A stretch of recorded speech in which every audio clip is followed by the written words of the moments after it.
Live from New Delhi, you're watching DD India News, India's voice to the world. I'm Lipakshi Kurana, coming up in the next hour. On day 2 of Ahmedabad visit, Prime Minister Narendra Modi to inaugurate 2 historic milestones in the e-vehicle sector underscores India's emergence as a global hub for green mobility.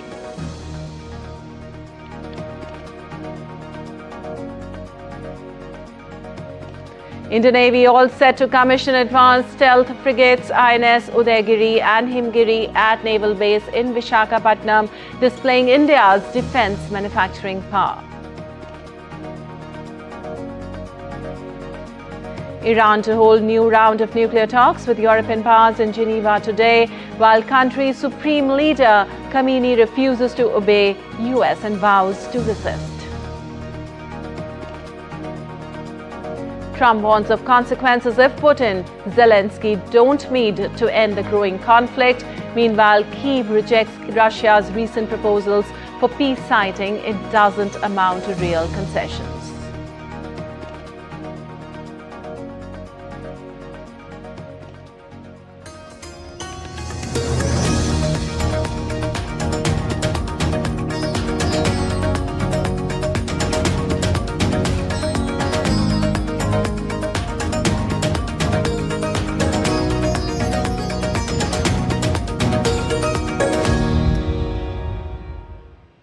And on to the details now. On day 2 of Gujarat visit, Prime Minister will inaugurate and flag off the VITARA in Gujarat today. It is Japanese firm Suzuki's first global strategic battery electric vehicle, BEV. The Made in India BEVs will be exported to more than 100 countries. With this milestone, India will now serve as Suzuki's global manufacturing hub for electric vehicles. A report. In a landmark moment, PM Modi will flag off the VITARA, Suzuki's first ever global battery electric vehicle manufactured in India. This is a significant breakthrough as these Made in India BEVs will be exported to over 100 countries, including advanced markets like Europe and Japan. The company aims to cater both domestic and international markets from Gujarat. This significant milestone is the result of a seeding that took place in the year 2011 when Prime Minister Modi, as the Chief Minister of Gujarat, invited Suzuki, and Suzuki established a car plant here in Hansalpur. This is the first global manufacturing for Suzuki for BEVs, and it will be shipped to about more than 100 countries of the world, including advanced countries like in Europe or Japan. The economic cooperation extends to far beyond just industrial infrastructure. It's also about social infrastructure. The state of Gujarat has a natural advantage for exports because of its proximity to the ports, and it has some of the high quality ports with this infrastructure helping us for exports to many countries of the world. The partnership between Gujarat and Suzuki continues to be a story of progress and prosperity. The Hansalpur region has emerged as a major hub for automotive growth, fueling not just industry but also social development. PM Modi will also inaugurate next phase of India's battery ecosystem by the start of local production by hybrid battery electrodes at the TDS lithium-ion battery plant in Gujarat. The plant is a joint venture between Toshiba, Denso and Suzuki, marking another leap toward India's Atmanirbhar Bharat vision. From electric cars to advanced battery solutions, these 2 milestones symbolize India's growing leadership in sustainable mobility and clean energy innovation. Meghna Dev's report for DD India. Well, early on Monday, Prime Minister Narendra Modi inaugurated and laid the foundation stone and dedicated to the nation multiple development projects worth 5,400 crore rupees. Prime Minister also dedicated multiple railway projects worth over 1,400 crore rupees to the nation, including doubling of the 65 kilometers Mahesana-Palanpur rail line worth over 530 crore rupees. Gauge conversion of the 37 kilometers Kalol-Kadi-Katosan road rail line and 40 kilometers of Vitraji-Ranuj rail line worth over 860 crore rupees. And later in the evening, Prime Minister Modi held a public rally at Kodaldam ground in Ahmedabad. Speaking at the event, Prime Minister Modi said that the world has seen how India avenged Pahalgam. दुनिया ने देखा है कि पहलगाम का बदला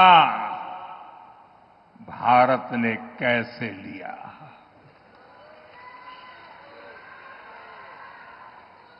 बावीस minute में બધું સફા ચટ કરી નાખ્યું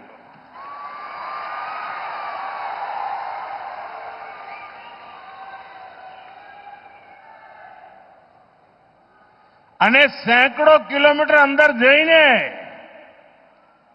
નક્કી કરેલા નિશાન પર જ વાર કરીને આતંકવાદની નાભી પર હુમલો કર્યો આપણે।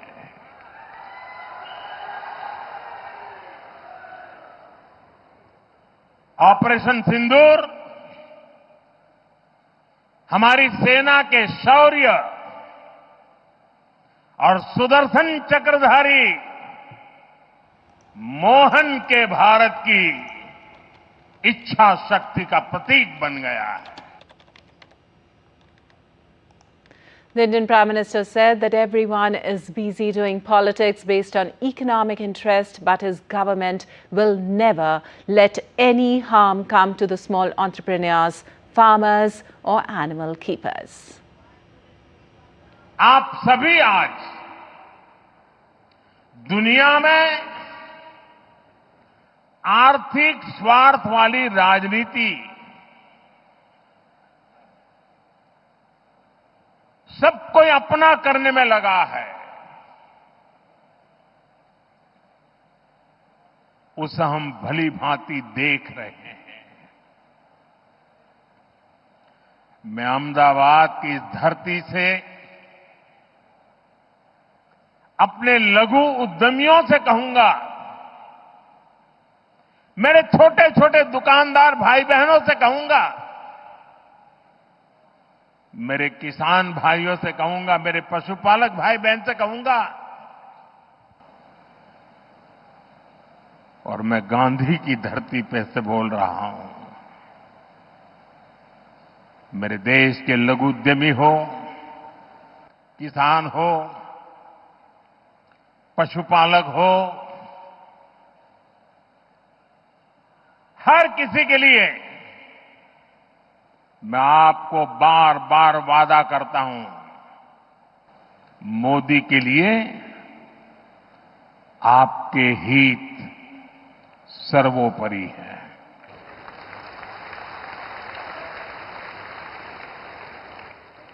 मेरी सरकार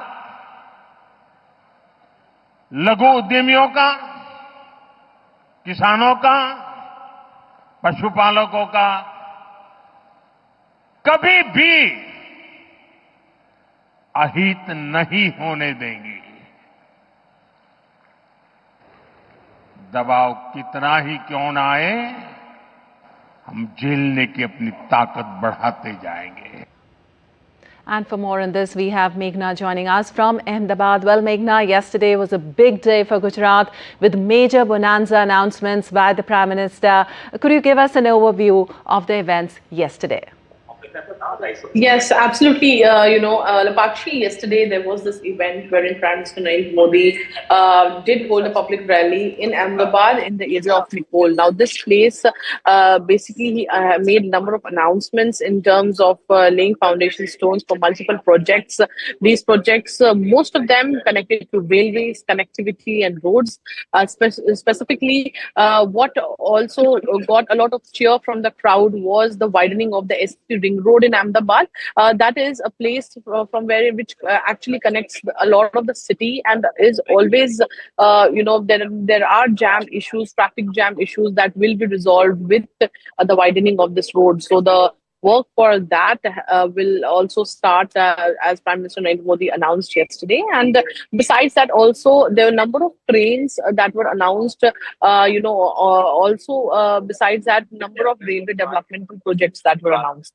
Now we also do see that there is this one data center that has been announced that will be built in Gandhinagar, which will help in digitalization of and also which will help in the digital infrastructure, so that benefits can reach directly to and easily and directly to the common people, and that will help in efficient administration. So definitely, yesterday was one of the Right. after we see that in Gujarat, development is something that has not happened overnight. It's been happening over the past 2 decades, and the fruits of which, or probably the impact of which, you see on the ground at the moment. All right. Also, Megha, today Prime Minister Modi is set to flag off Suzuki's first global battery electric vehicle, the VITARA, marking a significant milestone as India becomes Suzuki's global manufacturing hub for electric vehicles. Brace us through the excitement and the preparations there. Yes, and this excitement is the result of when Prime Minister Narendra Modi in 2011, when he was the Chief Minister of Gujarat, invited Suzuki to set up a plant here in Gujarat, in the Mehsana district. And today, it's a historic milestone that with Suzuki Motor Plant, wherein now in Hasilpur, this place where we are at currently, will underscore India's emergence in the as a global hub for green mobility. And very importantly, I also see that it's not just now the third plant which is being inaugurated, but also the fourth is under construction.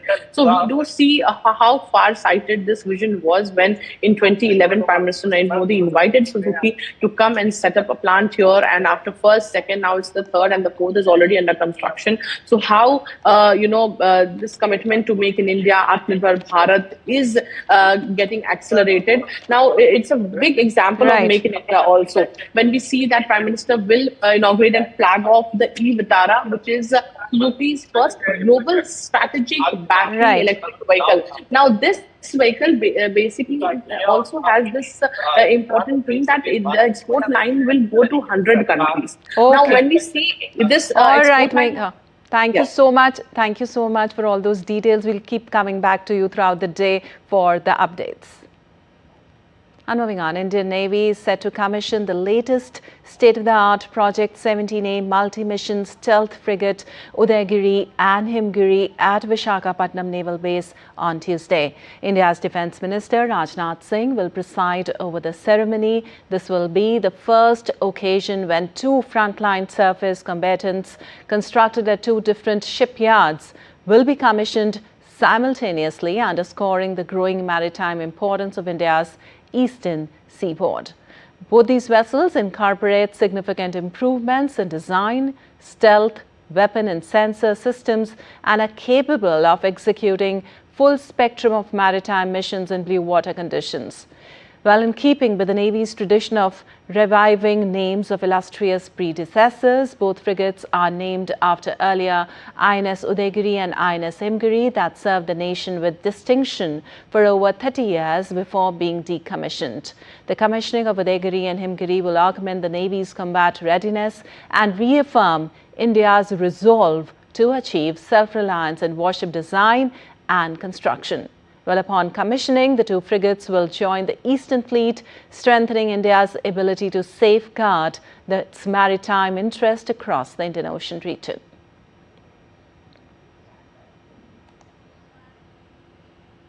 And the Prime Minister of Fiji, Sitiveni Ligamamada Rabuka, who is on India visit, will deliver the lecture on Ocean of Peace in the national capital today.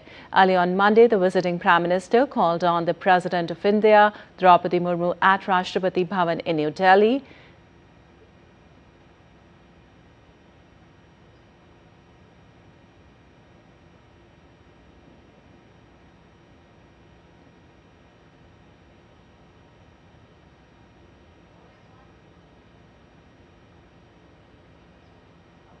Earlier, Prime Minister Rabuka held delegation-level talks with Prime Minister Narendra Modi. The two leaders also witnessed the exchange of memorandums of understanding, further enhancing collaboration between the two countries. Overall, the two sides inked 7 pacts to broad-based cooperation in sectors including health and medical services, migration and mobility, capacity building and on big impact projects. Prime Minister Narendra Modi announced the setting up of a 100-bedded super speciality hospital in Suva, the capital of Fiji. The visit underscores the long-standing and close ties between India and Fiji, reaffirming both nations' commitment to strengthening bilateral cooperation across all sectors and deepening people-to-people connections.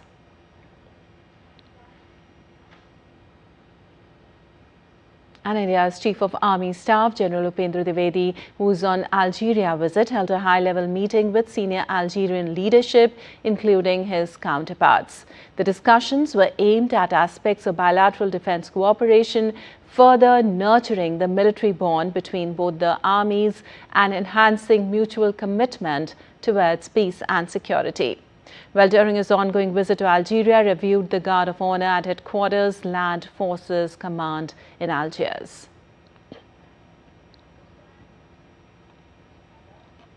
And still to come on DD India News Now. Israel's Security Cabinet to meet today to discuss Gaza. And Trump signals possible China visit amid improved economic ties, warns of 200% tariff. And former Sri Lankan President Wickremesinghe in ICU under close watch, court appearance delayed amid public protest plans.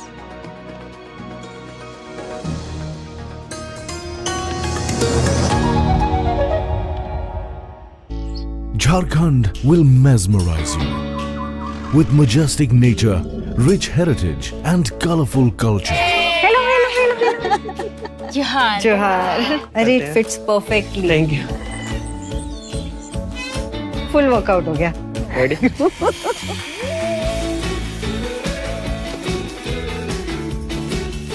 Postcards from Jharkhand on National Geographic.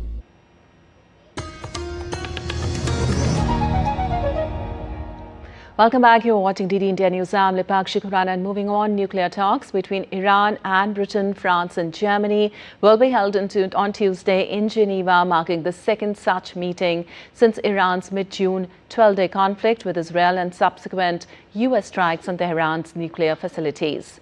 Well, it comes after Iran suspended cooperation with the United Nations nuclear watchdog, with Tehran pointing to the International Atomic Energy Agency's failure to condemn Israeli and US strikes on its nuclear facilities. Also, the previous round of talks was held in Istanbul on July 25th.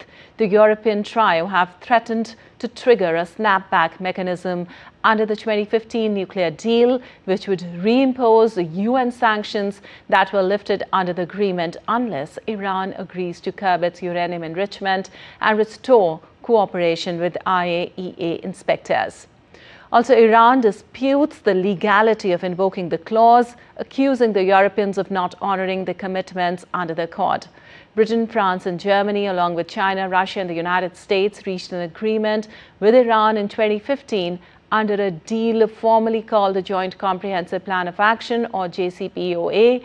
The deal provided Iran with sanctions relief in exchange for curbs on its nuclear program to guarantee that Tehran could not develop a nuclear weapon, something it has always denied wanting to do. And the Israeli Security Cabinet will meet on Tuesday evening in Jerusalem to discuss renewed negotiations for a ceasefire and hostage release deal. The Security Cabinet approved in early August a plan for the military to take over Gaza City, but Tuesday's meeting is expected to focus on resuming negotiations for a ceasefire and the release of hostages still being held in the Palestinian territory. Well, last week, Prime Minister Benjamin Netanyahu had ordered immediate talks on the release of all remaining captives in Gaza. That came days after Hamas said it had accepted a new ceasefire proposal put forward by mediators that would see the staggered release of hostages over an initial 60-day period in exchange for Palestinian prisoners held by Israel. Also, Israel's Prime Minister Benjamin Netanyahu said that Israel deeply regretted what he described as the tragic mishap that occurred at the Nasser hospital in the south of the Gaza Strip on Monday. An Israeli strike on Nasser hospital killed at least 20 people, including 5 journalists who worked for agencies including Reuters, the Associated Press and Al Jazeera. Israel's military, the Israel Defense Forces, acknowledged striking the area of Nasser Hospital and said the chief of the General Staff had ordered an inquiry. Hamas began this war, created impossible fighting conditions, and is preventing its end by still holding 50 of our hostages. Having said that, as a professional military committed to international law, we are obligated to investigate our operations thoroughly and professionally. The Chief of the General Staff has instructed that an inquiry be conducted immediately to understand the circumstances of what happened and how it happened. Reporting from an active war zone carries immense risk, especially in a war with a terrorist organization such as Hamas, who cynically hides behind the civilian population. And now updates from the Oval Office. South Korea's President Lee Jae-myung arrived at the White House for what could have been a tense bilateral, as Donald Trump earlier shared a social media post questioning South Korea's political stability.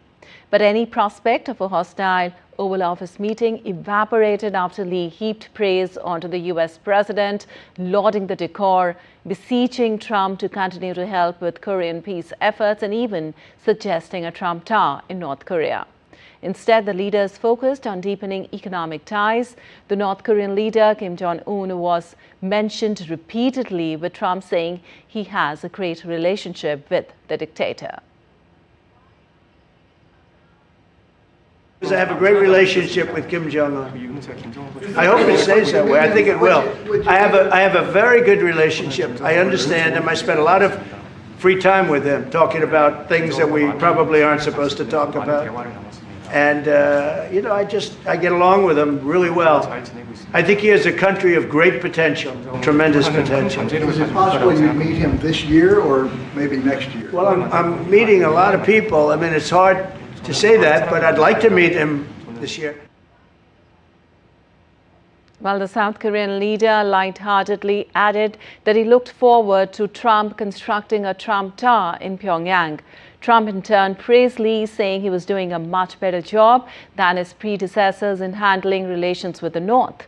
The cordial display showed how well leaders are taking notes from previous meetings between Trump and heads of state, who have largely chosen the route of praise and adulation rather than confrontation, as they seek favorable trade terms and continue to military aid from Washington. While South Korean President Lee Jae-myung said that he and Donald Trump discussed modernizing the two countries' alliance during their summit talks, Lee also said South Korea would expand its defense budget to transform the country's military into a smart military that will prevail in future warfare. His comments at a forum at Washington's Center for Strategic and International Studies came after Lee and Trump held their first summit meeting. 오늘 트럼프 대통령과의 정상회담에서 한미 동맹을 안보 환경 변화에 발맞추어 더 호혜적이고 미래지향적으로 현대화해 나가자는데 뜻을 함께 모았습니다. 미국의 대한 방위 공약과 한미 연합 방위 태세는 철통같이 유지될 것입니다. 동시에 한국은 한반도의 안보를 지키는 데 있어 보다 주도적인 역할을 앞으로 해 나갈 것입니다.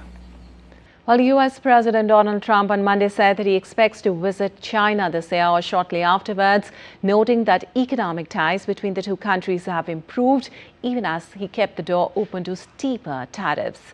Talking to reporters in White House, Trump said that China has to give U.S. magnates or face 200% tariffs. In terms of playing the cards, we have much bigger and better cards than they do. But with that being said, I think we have a great relationship. I spoke to President Xi fairly recently, and at some point, probably during this year or shortly thereafter, we'll go to China. And I think we're going to see a magnificent sight. It's a great country. We have a very strong relationship, Howard, I would say, economically with China now, getting much better. They have to give us magnets. If they don't give us magnets, then we have to charge them 200% tariff or something. You know? And moving on, former Sri Lankan President Ranil Wickremesinghe is scheduled to be produced before the Colombo Fort Magistrates Court today afternoon. He's the first executive president of Sri Lanka to be arrested and remanded on charges of corruption until August 26th. The former president insists that his wife bore her own expenses and that no public funds were used. However, the CID alleges that state money covered his travel on a private visit as well as security cost. The 76-year-old leader was first admitted to the prison hospital and later transferred to the National Hospital, where he's receiving treatment in the intensive care unit for dehydration. The transfer followed recommendations by prison doctors after medical examinations. Wickremesinghe was arrested by the Criminal Investigation Department on August 22nd over allegations of misusing state funds and was remanded under the Public Property Act until August 26th.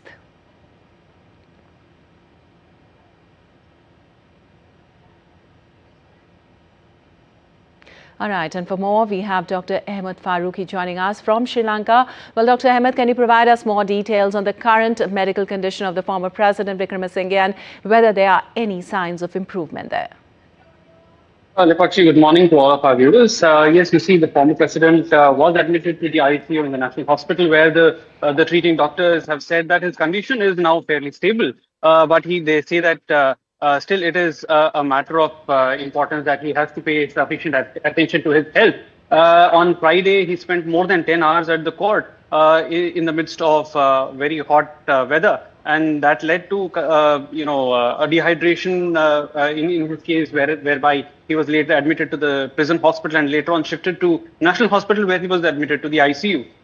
He's a patient, apparently, according to the Defense Council, he's suffering from diabetes, hypertension, and heart diseases. So they have mentioned that in the bail application on Friday. Now, keeping all these into perspective, the doctors have said that prolonged, stays in hot weather would be difficult for him. And they said that it'll be, for now, his condition was although stable, but it needs to be, carefully monitored and watched at. That said, his scheduled appearance today before the court is at 1:30 p.m. Right. Until that time, we'll have to see what the doctors would advise. All right, Dr. Ahmed, also the opposition parties and the civil society groups simultaneously are planning protests near the court. Tell us about the current situation. What steps are being taken to prevent that? You see, Lepakshi, yesterday the opposition leaders met at opposition leaders' office. They discussed the next steps that they would take, and they have decided to protest before in the court, near the court premises. At the time when the court proceedings will be heard, there have been reports that they would hold mass protests in other places also, but it is not clear as of yet. But the police authorities have said that they have made sufficient precautions. They have deployed security personnel at the court premises as well as in other important locations. They've also given police security to the Solicitor General. So sufficient precautions have been placed according to the police also. Right. But that said, after the proceedings are over, the opposition leaders have decided to meet tomorrow to discuss the further developments after the outcome of today's case. So a lot is anticipated today. Thank you so much, Dr. Ahmed, for all those details. And still to come on DD India News Hour. Zelenskyy thanked Prime Minister Modi for Independence Day wishes, seeks India's support for lasting peace. We'll give you all the weather updates from around the country. And stay with us for a quick roundup on the massive devastation caused by wildfires across the United States.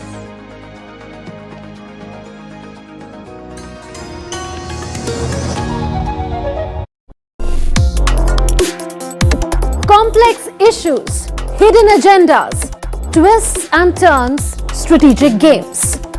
We think all dots are linked. We just need to connect them. Join me every week as I connect the dots to unravel hidden designs in statecraft, mysteries, and decode issues that matter to you. Watch Connecting the Dots with me at these times on DD India.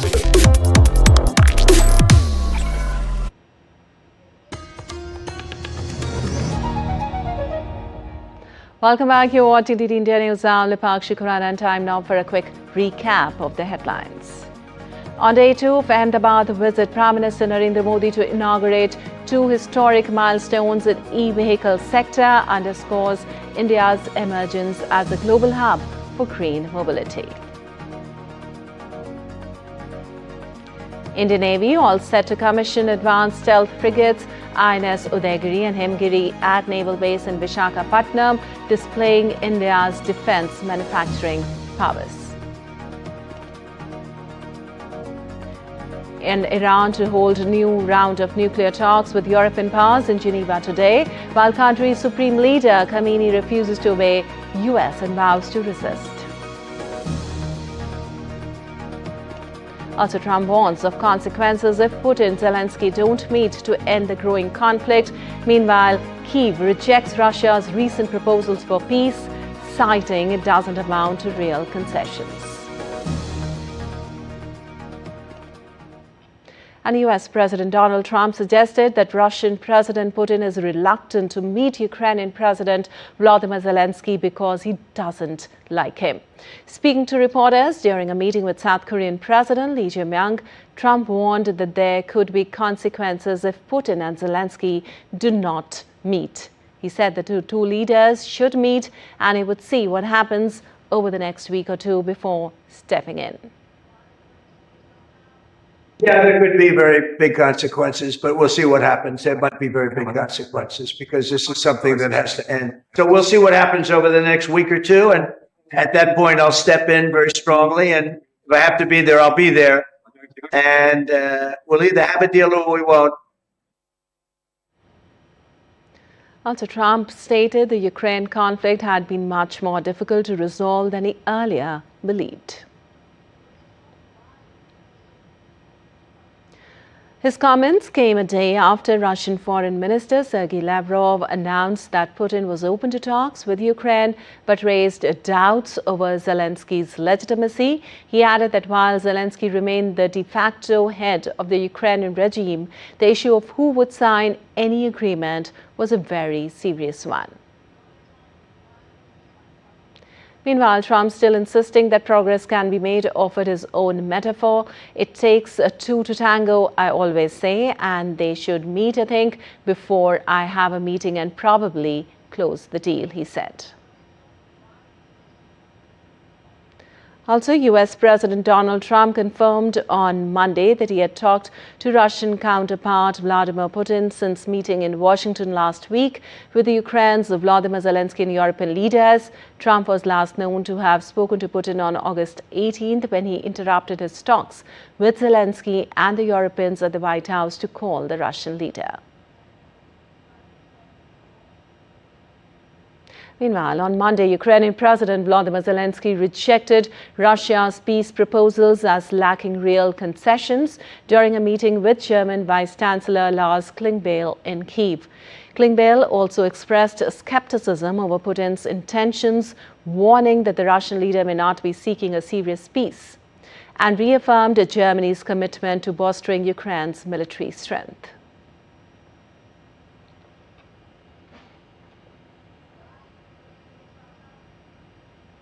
Що стосується поступок Росії, мені про це невідомо. Я не вважаю ті речі, які звучали з російської сторони, що вони готові не захоплювати далі Україну, є поступки. Well, Ukrainian President Volodymyr Zelenskyy on Tuesday thanked Prime Minister Narendra Modi for extending warm greetings on Ukraine's Independence Day. Zelenskyy, in a social media post, said, and I quote him, "Thank you, Prime Minister Narendra Modi, for the warm greetings on Ukraine's Independence Day. We appreciate India's dedication to peace and dialogue. Now, as the entire world strives to end this horrible war with dignity and lasting peace, we count on India's contribution," unquote.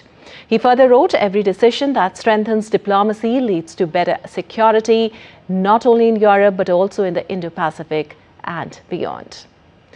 Well, Prime Minister Narendra Modi also extended his greetings to the people of Ukraine on the occasion of their Independence Day. Highlighting India's commitment to peace, Prime Minister Modi said, and I quote, "India has always stood on the side of peace. India remains committed to extending all possible support for sincere efforts, seeking an early, abiding and peaceful resolution of the conflict through dialogue and diplomacy," unquote. And moving on, Amsterdam is hosting Sail, one of the world's largest tall ship festivals. It celebrates maritime history but also shines a light on future cooperation. India's sail training ship INS Udaygiri has proudly joined in past editions, a symbol of the strong and growing maritime ties between India and the Netherlands. DD India's correspondent Mark Limburg has more on this. Every 5 years, Amsterdam becomes the stage for Sail, one of the largest maritime festivals in the world. Millions of visitors line the harbor to watch a fleet of majestic tall ships sail in, celebrating centuries of seafaring history and tradition. Among those proud ships in past editions was India's own sailing training vessel, the INS Udaygiri. Her presence here was more than ceremonial. It reflected India's maritime strength and the long shared nautical connection between India and the Netherlands. That connection is not only historic but also very current. Recently, India and the Netherlands agreed to establish a green and digital maritime corridor linking India's ports with Rotterdam. The aim is to make shipping cleaner, safer and more sustainable.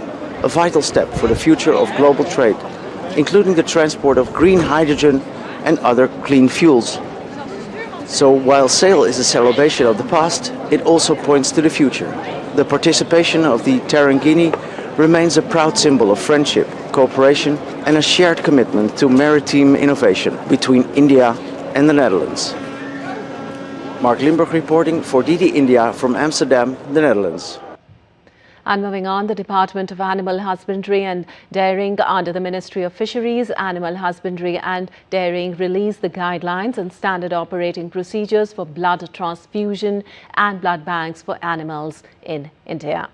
While Ministry of Fisheries, Animal Husbandry and Dairying said that the newly released guidelines aim to bridge this critical gap by providing a scientific, ethical and structured framework for all aspects of veterinary blood transfusion. Under the new framework, state-regulated veterinary blood banks will be established with biosafety-compliant infrastructure. Blood typing and cross-matching will be mandatory to prevent incompatible transfusions. Well, the guidelines also define clear eligibility criteria for donors, covering health, vaccination status, age, weight and disease screening. And some global weather updates now. First up from the US, where millions in western region are facing dangerous heat wave amid multiple wildfires. Wildfires raging in northern California, wine country and central Oregon have destroyed multiple homes and threatened thousands more as hot, dry weather created challenges for firefighters battling the blazes. Firefighters sprayed down hills scorched by a wildfire in Oregon that has burned through nearly 22,000 acres and endangered thousands of homes. Authorities said that as of Monday, the flat fire is only 5% contained and nearly 800 firefighters are working to contain the fire.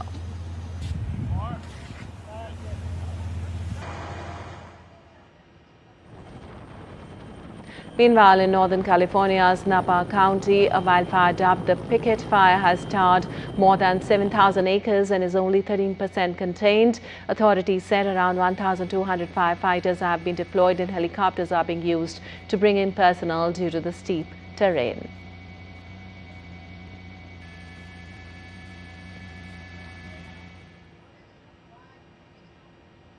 Well, a dust storm was spotted in Arizona's Maricopa County on Tuesday amid a dust storm warning for multiple areas in the state. The National Weather Service described the dust storm as a haboob and urged drivers to pull over if they encountered poor driving conditions. According to a weather expert, thunderstorms produce downdrafts that can kick up dry, loose sand on the desert floor, creating a wall of dust that travels outward, spanning a much larger area than the thunderstorm itself. Haboobs are a common form of intense dust storm common in desert areas such as Arizona, especially in the monsoon season.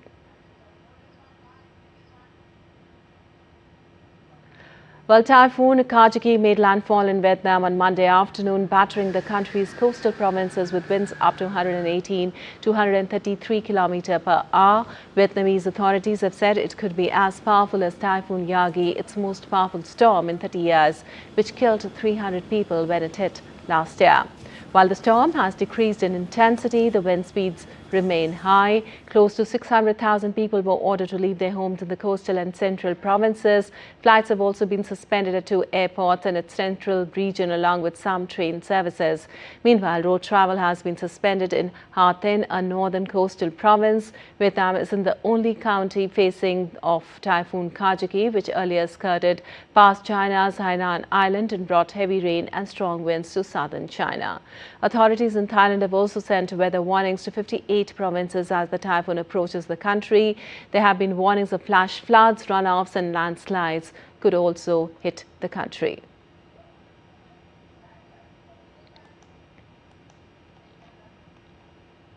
And Indian weather updates now. Heavy to very heavy rainfall is likely to continue over northwest India as per Indian Meteorological Department. An upper air cyclonic circulation is lying over northwest Bay of Bengal of Odisha, West Bengal coast at lower and middle tropospheric levels, tilting southwards with height. Well, heavy rainfall is very likely to continue over Konkan, Goa, Maharashtra during the next 7 days. Another low-pressure area will form over Bay of Bengal and cover parts of central India, including Chhattisgarh, Odisha, Jharkhand, parts of Madhya Pradesh, Uttar Pradesh and Delhi.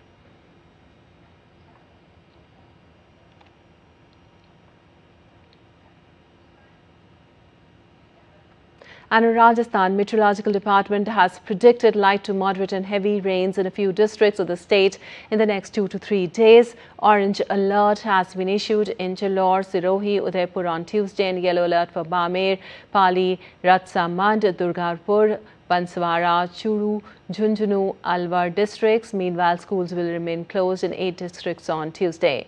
Many areas in the state were submerged due to heavy rains, and flood-like conditions occurred in many cities, villages and towns.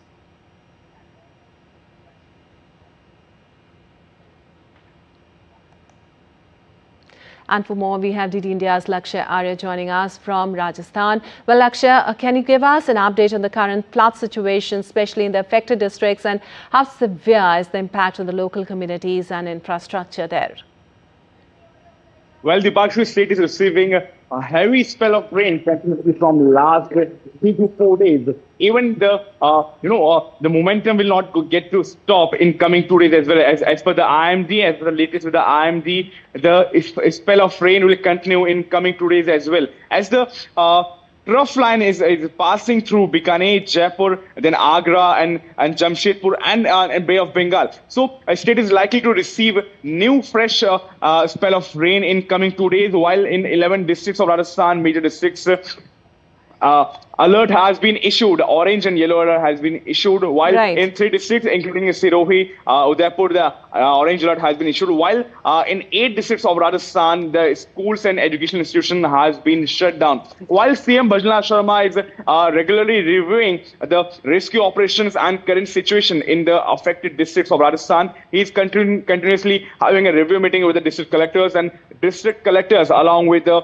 officials have been directed to please keep an eye on and work on mission mode in the affected area. While in coming days, IMD has also issued an advisory to stay at home and regular advisories regarding the heavy rain in the affected districts. Parallelly, the NDRF and SDRF team are playing eminent role in affected districts. A rescue operation is going on, while parallelly the district administration is also regularly working hard with the SDRF and NDRF in the affected district where there is a flood-like situation in the Rajasthan.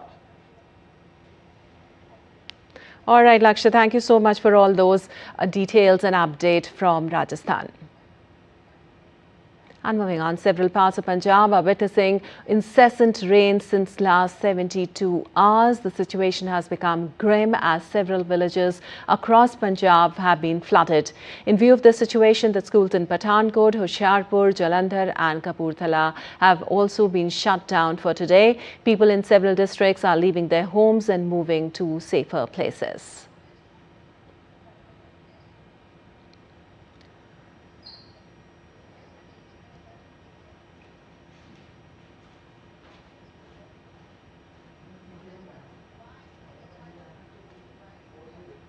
Well, also IMD has cautioned of isolated very heavy rainfall in Jammu and Kashmir and issued a red alert. Authorities have advised people to avoid water bodies and landslide-prone areas due to forecast of moderate to intense rain, possible cloudburst, flash floods and landslides in high-altitude areas until August 27th. Water levels in major rivers and streams, including Basantar, Ravi, Chenab as well as Tavi, rose sharply, prompting disaster response teams and local police to remain on alert.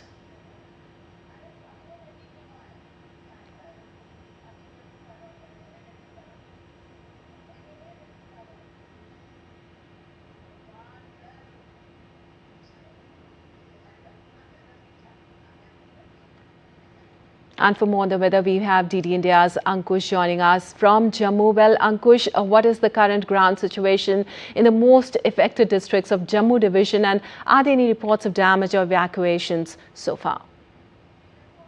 See, heavy rain has been lashing different parts of Jammu division since last night, and the rain is still continued, and from many places we are getting information that waterlogging situation in some places, and meteorology department already predicted heavy to heavy rainfall from 26th to 27th till 27th, and the local administration is asking people to stay indoors and don't rush outside and nearby the water bodies. Meanwhile, all government and private schools will remain closed today as well, and we have seen what happened in Jammu on this Sunday, and due to heavy rainfall, many houses were damaged in Jammu region as well, landslides in some parts of Jammu division. On precautionary measures, schools will remain closed today, but on the other side, administration is also working tirelessly, and Divisional Commissioner Jammu is taking meetings, back-to-back meetings to ensure public safety, and general public has been advised to stay indoors, and in approximately 10 out of 10, 9 districts are under red alert by the Meteorology Department. Jammu and Kashmir Disaster Management Authority also advised people to stay indoors and don't rush outside, because this time right now is the heavy rainfall is happening in Jammu, right, and which leads some places waterlogging situation right now in Jammu division. All right, we're also joined by Gurmeet from Jalandhar for more on the weather. Well, Gurmeet, what is the situation like there? Because it's been raining from the past 72 hours incessantly there also.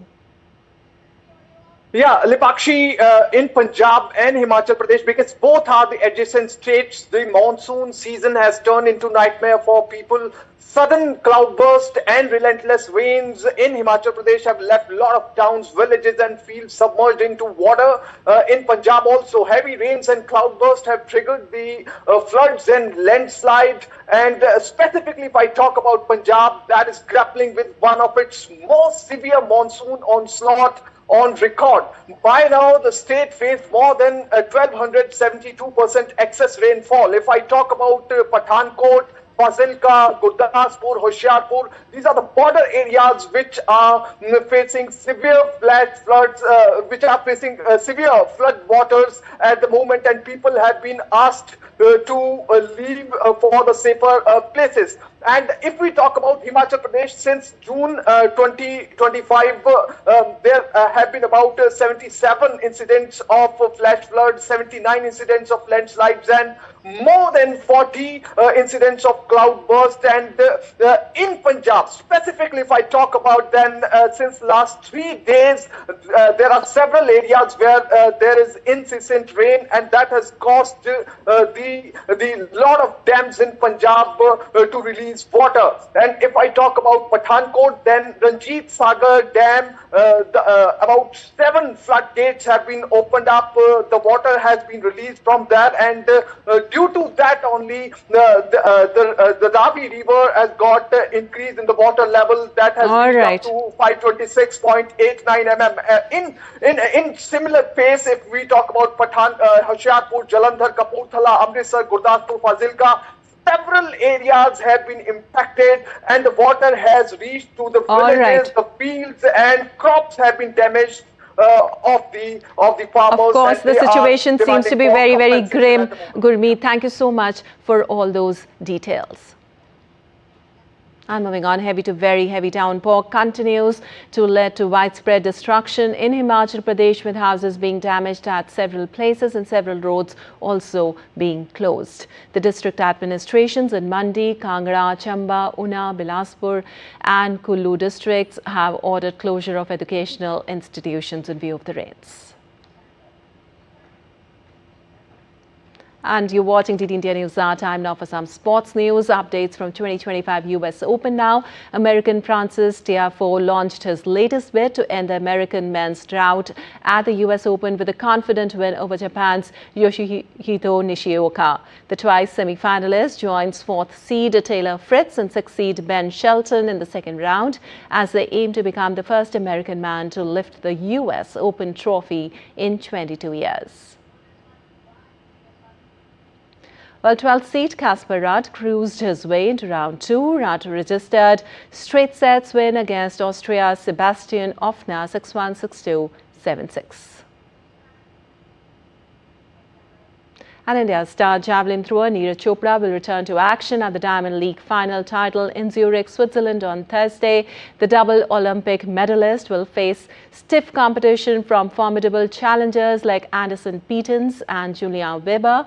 Chopra, who skipped the last leg of the prestigious series in Brussels, had won the DL Trophy in 2022 before finishing runner-up in 2023 and 2024. The 27-year-old reigning world champion breached the coveted 90-meter mark at the Doha leg in May with a throw of 90.23 meter, but had to settle for second place behind Germany's Weber. He then clinched the Paris leg in June with an effort of 88.16 meters. And top Indian shuttler Lakshya Sen's campaign at the BWF World Championship ended in disappointment in Paris on Monday. Sen went down fighting in straight games to world number 1 and top seed Shi Yu Kui of China in the men's single opening round. The 24-year-old bronze medalist at the 2021 edition went down 17-21, 19-21 in 54 minutes.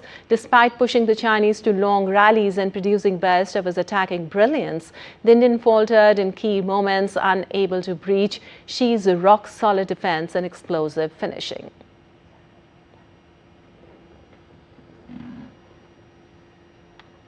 Well, West Indian state of Maharashtra prepares for one of the grandest celebrations, Ganesh Chaturthi.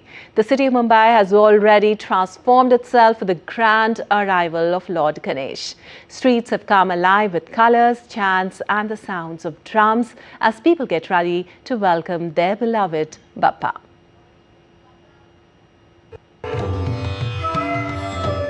The city of Mumbai is glowing with devotion. Decorations are up, lights are strong, and pandals have risen high in every corner. The whole city is ready to welcome its most beloved guest, Bappa. Idol makers have almost completed deliveries of idols, with many families opting for eco-friendly clay idols this year. Markets are buzzing with shoppers buying flowers, decorative items, sweets and puja materials. Pune, Nagpur, Nashik and other cities are also witnessing similar festive fervour. Cultural programs, bhajan mandalis and social awareness campaigns have been lined up by the mandals. The famous Lal Baghcha Raja in Mumbai has already attracted devotees with an early glimpse of the idol. Mumbai police has put in place extensive security measures with additional deployment of personnel, CCTV surveillance and traffic diversions. With preparations now in place, Maharashtra is ready to celebrate Ganesh Chaturthi with devotion, grandeur and renewed emphasis on eco-friendly practices. Shyama Mishra's report, DD India. All right, that's all for this edition of DD India News Hour, but let us know your thoughts on the news of the day. For those on the go, you can get all the latest news and updates from India and across the world on the DD India mobile app. The app is available on both Android and iOS platforms. Scan the QR code on the screen to download now. We'll be back with more news as it breaks here on DD India. I'm Lipakshi Khurana from all of us here in Delhi. Thanks for watching DD India News Hour.